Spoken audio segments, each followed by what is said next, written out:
जहां European football में सारे क्लब्स की निगाहें इस चीज़ से बनी हुई हैं कि वो अगली साल की ट्रांसफ़र विंडो, अगले आने वाले सीज़न की जो ट्रांसफ़र विंडो है, वो कैसे प्लान आउट करेंगे, वो कौन से प्लेयर्स लेकर आएंगे। वहीं पूरे यूनाइटेड फैन बेस की निगाहें इस चीज़ पे टिकी हुई हैं कि उनका नया ओनर कौन होगा, ओनर होगा भी या फिर हमें इन गलीच हरामजादे ग्लेयर्स से ही काम चलाना पड़ेगा। क्योंकि देखो, अब तीसरी बिड की जो डेडलाइन थी वो निकल चुकी है और दो जो सबसे फ्रंट रनर हैं उन्होंने अपनी अपनी बिड सबमिट कर दी है। शेख जसीम, जिनको हम सब चाहते हैं, हमारे दुलारे राज भाई कुंवर, आप जो भी बुलाना चाहो, क्योंकि हमको पता है अगर आपको एक अच्छा फ्यूचर चाहिए तो आपको एक पैशनेट ओनर चाहिए, एक ऐसा ओनर जो एम्बिशियस हो, एक ऐसा ओनर जो वापस से क्लब को टॉप पे देखना चाहता हो।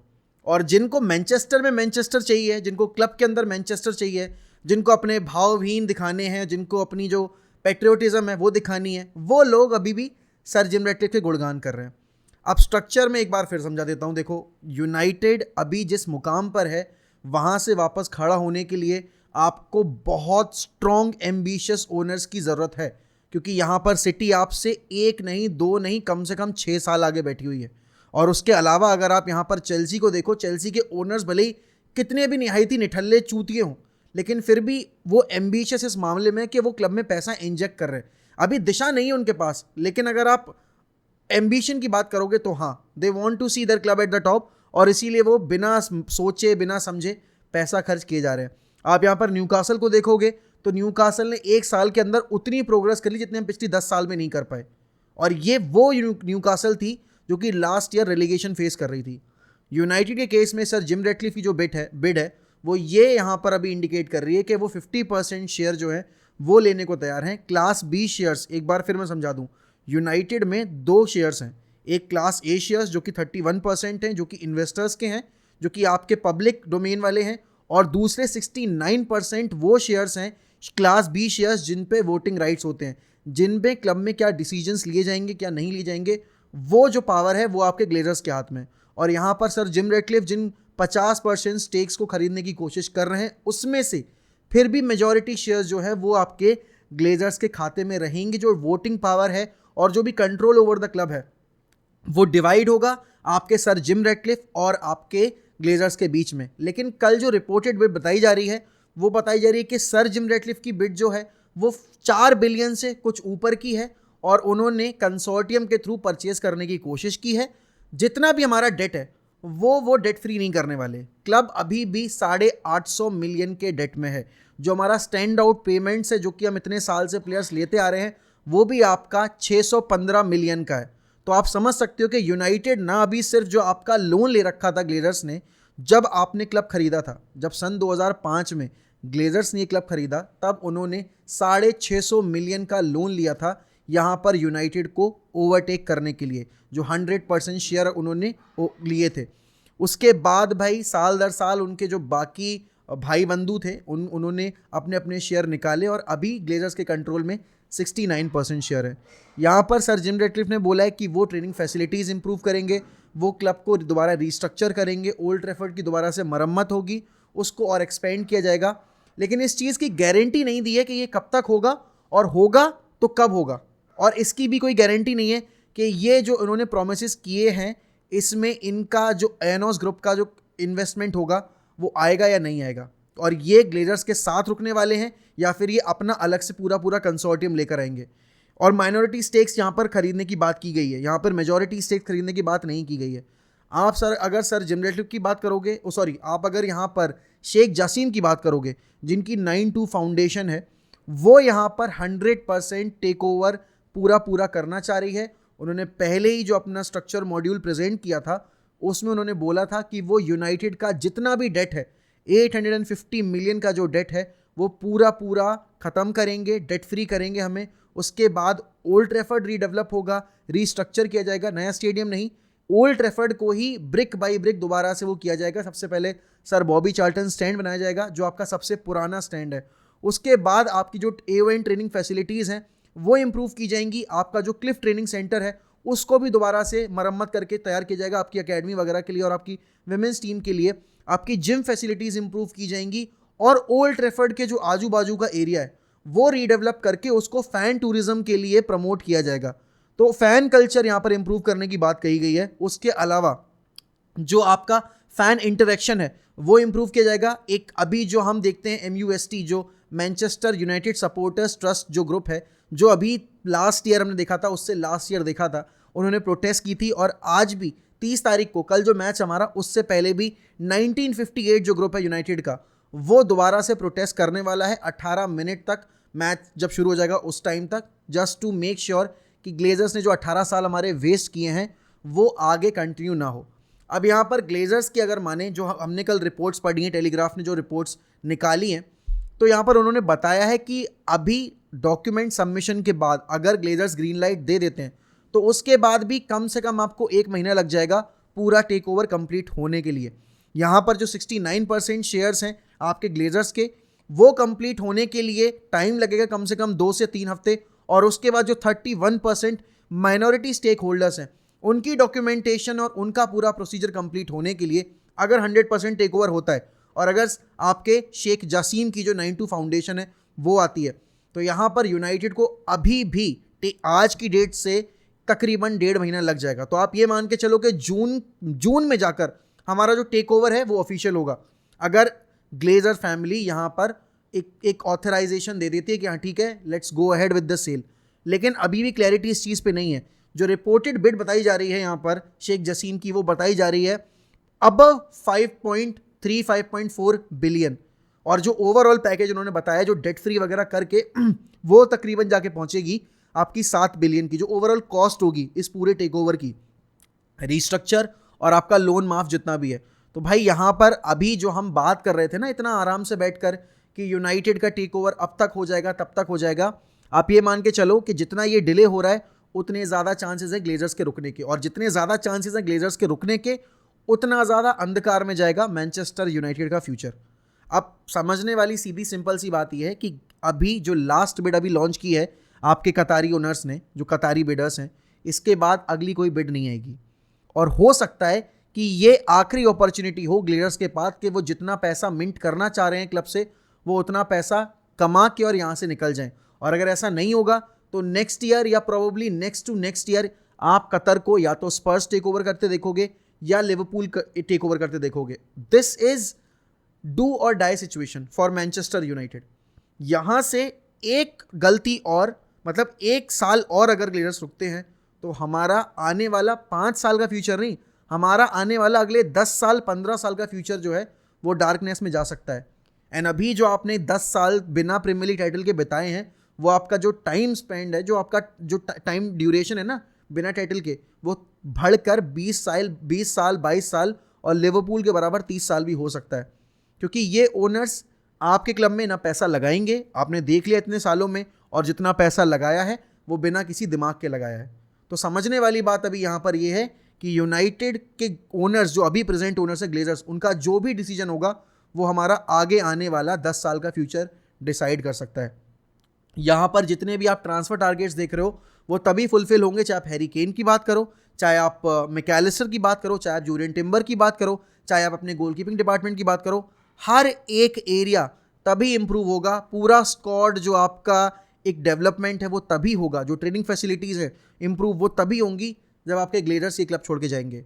यहाँ पर अगर आप मेरा ओपिनियन पूछोगे तो देखो यार, मैं बहुत वोकल रहा हूँ पहले दिन से। I don't want sir Jim Ratcliffe to stay at the club because of certain reasons. आपके पास 2 ऑप्शन है सामने। अब आपको एक, जैसे आप अगर इंटरव्यू देने जा रहे हो, एक कंपनी है जो आपकी घर की कंपनी है, मतलब घर की कंपनी क्या, मतलब आपके जहाँ पर आप रह रहे हो लोकल एरिया की, वहाँ की कंपनी है, वो आपको दे रही है 40,000, और एक कंपनी है जो आपको दे रही है 1 लाख रुपए। अब आप अगर ये सोचकर 40,000 वाली जॉब ले रहे हो कि यार मैं घर पर रहूँगा, मेरा आने जाने का खर्चा बचेगा, मेरा बिजली का बिल बचेगा, ये बचेगा वो बचेगा, तो आप बहुत बड़ी गलती कर रहे हो। ये आपके पास यहाँ पर जो 1 लाख की जॉब का अपॉर्चुनिटी है, आप ये सोचो कि इसके बाद जब आप अगली जॉब पर जाओगे तो आपको कितना बड़ा हाइक मिलेगा। सेम चीज़ यहाँ पर है आपकी ओनरशिप में भी, कि आपके पास एक लोकलाइट बंदा है जो कि चेल्सी का सीजन टिकट होल्डर है, जिसने चेल्सी की ओनरशिप अटेन करने के लिए बिड लॉन्च की थी। और ये यूनाइटेड के फैन बेस को, जो मैनकूनियंस है, उनको ये चीज़ समझ में नहीं आ रही है कि वो किसके अभी साथ खड़े हुए हैं। और जो बंदा ग्लेजर्स को रोकने को तैयार है, जिन ग्लेजर्स ने हमारा 18 साल तक क्लब की बर्बादी में पूरा मतलब योगदान दिया है। अगर एक टाइम पर Old Trafford used to be the best stadium in country, और अभी ओल्ड ट्रैफर्ड की हालत ये है कि हम वेस्ट हैम, हम स्पर्स, हम मैन सिटी, हम लिवरपूल, हम even Chelsea for that matter, Arsenal, इन सब के कंपैरिजन में बहुत पीछे आ चुके हैं। ओल्ड ट्रैफर्ड को 2008 जो अभी आपका 2028 या 2028 यूरोस के लिए नहीं किया गया है contact. That is the reality which we are living in right now, क्योंकि हमारे स्टैंडर्ड्स जो हैं वो मैच नहीं करते एक बड़ा टूर्नामेंट होस्ट करने के लिए। ऑल्सो अगर आप यहाँ पर बात करो, अगर यूनाइटेड को ओनरशिप नहीं हैंड ओवर की, जैसे अगर अभी ये वाली ओनरशिप है, ये अगर टेक ओवर नहीं होती और प्लेयर्स रुक जाते हैं तो आपकी फंडिंग रुकेगी पहली बात तो, क्योंकि आपके ऊपर जो एफएफपी इंप्लीकेशंस लगाए गए हैं ड्यू टू आपका डेट, वो आपको एक प्रॉपर प्लानिंग नहीं करने दी जाएगी। यहाँ पर आपको मेजॉरिटी प्लेयर्स अपने निकालने पड़ेंगे और आपका जो वेज स्ट्रक्चर है उसके चलते आप मेजॉरिटी प्लेयर्स लेकर भी नहीं आ पाओगे। भले ही आप चैंपियंस लीग के लिए क्वालिफाई कर रहे हो, लेकिन आपको बहुत सारी मास जो सेल है वो करनी पड़ेगी प्लेयर्स की। अब वो प्लेयर्स आपके लिए सेलेबल एसेट हैं नहीं है, उससे एफएफपी पे फर्क नहीं पड़ने वाला। आपको देखना है कि आपको अगर टीम बनानी है तो आपको किन प्लेयर्स को जाने देना पड़ेगा। तो बहुत ही मैसिव यहाँ पर अगले जो 3 महीने हैं वो होने वाले हैं ओनरशिप के पर्सपेक्टिव से, अगले आने वाले सीजन के पर्सपेक्टिव से। एंड डेफिनेटली भाई जो भी टीम हमारी तैयार होगी, क्या वो केपेबल होगी अगली साल इस पोजीशन से अगली पोजीशन में जाने के लिए। टॉप 4 आ चुका है, अगला स्टेप क्या है? प्रीमियर लीग के लिए कम्पीट करना, not Champions League but Premier League के लिए कम्पीट करना, एफए कप जीतना, कैरबो कप जीतना, ये अगला स्टेप है हमारे लिए। फाइनल तक तो पहुंच गए, अब अगला क्या स्टेप होगा? To lift the trophy, right. और अगर जो हमने हर साल गलती की है कि जैसे जोजे ने सेकंड फिनिश किया, अगले सीजन सैक कर दिया, उसके बाद ओले ने सेकंड फिनिश किया, अगले सीजन बैकिंग नहीं दी गई, सैक हो गया, यही चीज़ अगर आपने टेनेक के साथ कर दी तो आपका 10 साल में जो सबसे बढ़िया ऑप्शन आपके सामने प्रेजेंट हुआ है ना, आप उस पर अपने हाथों से कुल्हाड़ी चलाकर उसका सर्कलन कर दोगे। लेकिन इतनी नेगेटिव न्यूज़ के बीच में एक पॉजिटिव न्यूज़ ये भी है कि अलेहांद्रो गर्नाचो ने अपना नया कॉन्ट्रैक्ट साइन कर लिया है। 2028 तक गर्नाचो का ये नया कॉन्ट्रैक्ट है। अभी जो वेज स्ट्रक्चर है वो अनडिस्क्लोज्ड है, तो अभी हमें पता नहीं है कि नया कॉन्ट्रैक्ट जो कितने वेज स्ट्रक्चर पर उन्होंने साइन किया है। लेकिन अच्छी बात ये है कि आपने अपना जो स्टार बॉय है, आपने अकेडमी से बहुत टाइम के बाद ग्रीनवुड वाला सीन हुआ है, उसके बाद आपको एक ऐसा प्लेयर मिला है जो कि आपकी लेगेसी को कैरी कर सकता है। He could be the next number 7 as well, अगर उसको अच्छे से डेवलप किया जाए। दांत तो भैया ने सही करा ही लिए हैं, पता नहीं कौन से डेंटिस्ट से मिले हैं, लेकिन चमचमा रहे दांत, बिल्कुल पीले दांतों से एकदम रिन की सफ़ेदी वाले दांत हो गए उनके, बिल्कुल जो दांतों के बीच में गैप था वो भी भर गया। इट्स लाइक क्रिस्टियानो जब आए थे वही वाला एक जो मेक ओवर होता है ना उनका, वैसे ही कुछ हुआ है। लेकिन हाँ, फुटबॉलिंग पर्सपेक्टिव से देखा जाए it's a very good decision made by the club. एक चीज़ है जो थोड़ी सी डिवाइडेड ओपिनियन वाली हो सकती है यहाँ पर, गर्नाचो को अंडर-20 वर्ल्ड कप के लिए नहीं जाने दिया जा रहा है, यूनाइटेड ने साफ मना कर दिया है। एंड अर्जेंटाइन अंडर-20 टीम के लिए बहुत बड़ी अपॉर्चुनिटी थी गर्नाचो के सामने कि गर्नाचो जाते और वर्ल्ड कप में अपनी परफॉर्मेंस साबित करते, एंड डेफिनेटली फिर उनको सीनियर कॉल मिलना बहुत आसान हो जाता। ऑल्दो बोला ये जा रहा है रिपोर्टेड, मतलब जो अभी रिपोर्ट्स दिखी हैं हमें उनके हिसाब से कि गर्नाचो को फिर भी अभी जो जून में होने वाले इंटरनेशनल फ्रेंडलीज हैं उनके लिए सिलेक्ट किया जाएगा। तो आई डोंट थिंक इससे ज़्यादा कुछ इम्पैक्ट पड़ने वाला है गर्नाचो के सीनियर करियर पे, बट एक प्लेयर के लिए बहुत बड़ी अपॉर्चुनिटी होती है अपनी कंट्री को रिप्रेजेंट करना एक बड़े टूर्नामेंट में। डेफिनेटली वहाँ एक बहुत बड़ा लेट डाउन है। ऑल्सो यहाँ पर अगर बात की जाए हैरी मैग्वायर की सिचुएशन के रिगार्डिंग, आप सबने पढ़ तो लिया ही होगा यार कि मार्कस रोवो ने हैरी मैग्वायर के बारे में क्या बोला है, और उसमें कुछ गलत भी नहीं है। बस बात इतनी सी है कि हैरी मैग्वायर के साथ जो अभी जैसा ट्रीटमेंट हम मतलब सोशल मीडिया पे हम देख रहे हैं वो थोड़ा सा अनएक्सेप्टेबल है, क्योंकि कोई प्लेयर इतना ज़्यादा ट्रोलिंग और इतनी ज़्यादा जो बदतमीज़ी है वो डिज़र्व नहीं करता, भले ही वो कितना भी ख़राब हो। लेकिन यहाँ पर एक चीज़ यूनाइटेड को देखनी पड़ेगी कि अगर उनको मार्केट में स्ट्रॉन्ग फुट पे उतरना है और अगर वो टीम को बेहतर करना चाहते हैं और अगर वो यहाँ से कम्पीट करना चाहते हैं बड़ी ट्रॉफीज़ के लिए, तो उनको ऐसे प्लेयर्स रखने पड़ेंगे जिनको देखकर मैनेजर हिचकिचाए नहीं यूज़ करने में, और जो क्लब के एक जो प्रोजेक्ट डेवलप हो रहा है उसमें हिंड्रेंस की तरह ना खड़े हों। क्योंकि यहाँ पर अगर आप बात करो हैरी मैग्वायर पे मैनेजर ट्रस्ट नहीं करता है। ही इज़ दी कैप्टन, अगर वैसे आप देखो तो लेजिट कैप्टन वही है, लेकिन उसको गेम टाइम नहीं दिया जा रहा है। ब्रूनो इज़ द वन जो कैप्टन आर्मबैंड पहन के हर मैच में खेल रहा है, और हैरी के खुद के फ्यूचर के लिए सही नहीं होगा डिसीजन अगर वो एक और साल रुकने की डिसीजन लेते हैं, जैसे कि हमने फिल जोन्स के साथ देख लिया, जैसे हमने बहुत सारे प्लेयर्स के साथ देखा है। It is very necessary for United to make decisions on Harry Maguire, also on Scott McTominay, क्योंकि जो गलती आपने जेजे लिंगार्ड के टाइम पर की, पॉल पॉगबा के टाइम पर की, युआन माटा के टाइम पर की, कि आपने जब उनके लिए ऑफर आ रहा था तब उनको आपने जाने नहीं दिया, और आपने उनको जब जाने दिया तो वो एज अ फ्री एजेंट आपके क्लब से निकल कर गए, तो वहाँ पर आपका कोई बेनिफिट नहीं हुआ। तो ये बहुत बड़े डिसीजंस हैं, लेने के लिए आपकी मैनेजमेंट के सामने। और एक और चीज़ ज़रूर ये है समझने वाली कि जब अगर अगर आती है कतारी ओनरशिप तो आपका पूरा बैकरूम स्टाफ चेंज होगा, जो आपकी मैनेजमेंट लेवल पे है, चाहे आप जॉन मर्टाउ की बात करें चाहे जो भी हो, क्योंकि ये अपना सिस्टम लेकर आएंगे, ये ऐसा सिस्टम लेकर आएंगे जिनसे ये कनेक्ट कर पाए, जो कि इनके फुटबॉलिंग आइडियोलॉजी और इनकी एम्बिशंस को मैच करते हो। ना कि ये जो अभी रिग्रेसिव हमने आइडियोलॉजी देखी है ना कि ठीक है सेकंड आ गए एवरीवन इज हैप्पी, टॉप 4 में आ रहे हैं that's the priority, not winning the Premier League is the priority but finishing top 4 is the priority. तो ये मीडियोकर मेंटालिटी हटानी है, तो आपको टॉप टू बॉटम जितने भी आपके लूप होल्स हैं उनको फिक्स करना पड़ेगा, और उसमें सबसे पहला डिसीजन होगा जो आपके हायरकी पे बैठे मैनेजमेंट के लोग हैं उनको चेंज करना। तो आप लोग बताइए मुझे कमेंट सेक्शन में कि आपके हिसाब से आपको क्या लगता है, क्या ग्लेजर्स जाएंगे नहीं जाएंगे, और अगर जाते हैं तो भाई कौन होगा यूनाइटेड के लिए सही। मुझे पता है 99% आप लोग बोलोगे कि सर आपके शेख जसीम होंगे सही यूनाइटेड के लिए, लेकिन फिर भी कमेंट करो, थोड़ा सा इंटरेक्टिव बनाओ इस वीडियो के कमेंट सेक्शन को। एंड डेफिनेटली हैरी मैग्वायर पे आपका क्या डिसीजन है वो बताना मुझे कमेंट सेक्शन में। And with that I will take your leave. मिलते हैं शाम में एक लाइव स्ट्रीम पर और बैठकर आराम से डिस्कस करते हैं।